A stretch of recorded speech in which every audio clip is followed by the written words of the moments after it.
국가가 재산을 관리할 때 이럴 때는 그 물건이 하나의 그 행령의 대상이 되는 거죠. 객체가 되는 거예요. 그래서 원칙적으로는 행령 객체하면은 자연인, 법인, 외국인 되는데 물건도 될 수 있다. 민법상은 당연히 뭐 동산, 부동산, 채권 같은 경우는 행위, 그리고 인격권 같은 경우도 있고 무체재산권도 있고 이렇게 있죠. 그 대상은. 그래서 주체하면 객체가 있을 수 있다. 어쨌든 주체와 객체는 행정법상의 권리 의무 관계를 서로 나누는 것이다. 근데 주체는 추상적인 이름에 불과하기 때문에 그 이름을 통해서는 법률 행위를 할 수 없다.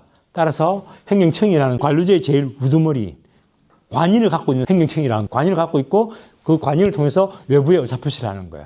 우리가 지금 경찰행정학과에 학과장님이 뭐 다른 학교에 어떤 의사표시를 한다. 학과장님은 못해요. 학과장님은 보조기관에 불과하기 때문에 눈, 코, 입에 불과한 거예요. 그래서 할 때는 어떻게 한다고? 총장 직인을 찍어서 보내고 그 보낸 데에 대한 효력은 어떻게 된다고? 총장한테 들어오는 게 아니고 그걸 구분하셔야 된다. 물론 다음 학기에 배우시게 되는 분들은 항고소송이라고 해서 취소소송을 제기할 때는 어떻게 돼요?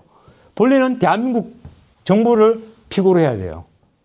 그런데 이제 그렇게 하면은 대한민국이라는 것 계속 달고 나오면은 구체적으로 이게 싸움 붙는데 어디에 붙을지 모르는 거야. 지금 내 교육부 장관하고 교육부하고 지금 싸워야 되는데 대한민국 돼 있으면 잘 모른단 말이죠. 그래서 어떻게 하냐면은 행정소송법에는 항고소송의 피고는 행정주체를 안 하고 행정청으로 한다고 돼 있어요. 원칙은 피고가 대한민국이 돼야 되는데 대한민국 하니까 이거 뭐 환경부야 뭐 교육부야 막 이렇게 헷갈리는데 교육부 장관이 행정청이니까 교육부 장관을 피고로 하는 거예요. 제가 지금 말씀드리는 건 원칙이에요. 개별법에서는 법이라는 건 뭐예요? 예를 들어서 법이라는 이건 휴대폰이단 말이에요. 우리가 관습적으로. 그렇지만은 법으로 얘를 휴대폰 안 하고 뭐라 할 수 있어요?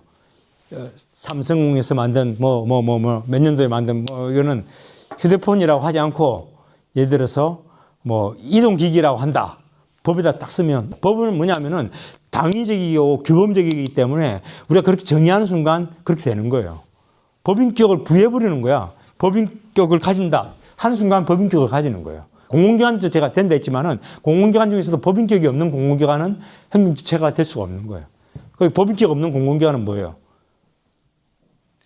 제가 지난 시간에 법원 설명드리면서 총리실 밑에 있는 처조직은 부령을 발할 수 있기 때문에 처령이라는 게 없기 때문에 총리령을 발해야 된다라고 말한 것처럼 그 개별적인 법인격 조문을 찾아보고 없으면 그 기관은 그 기관 이름으로 법률 행위를 못 하는 거예요.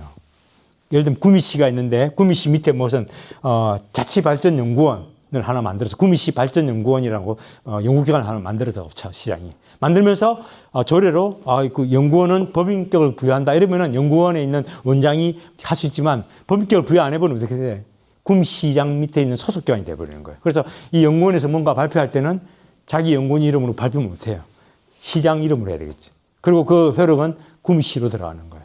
그래서 이게 지금 간단한 주체청 기관 간단한 내용이지만 제가 여러 측면에서 민법도 설명드리고 뭐 인체에서 눈, 코, 입기와 이름과 이런 것도 설명드렸는데 같은 얘기를 이렇게 저렇게 다르게 반복한 거니까 뭐 지루하게 느낄 수도 있어요. 그렇지만은 다르게 말씀드리는 이유는 그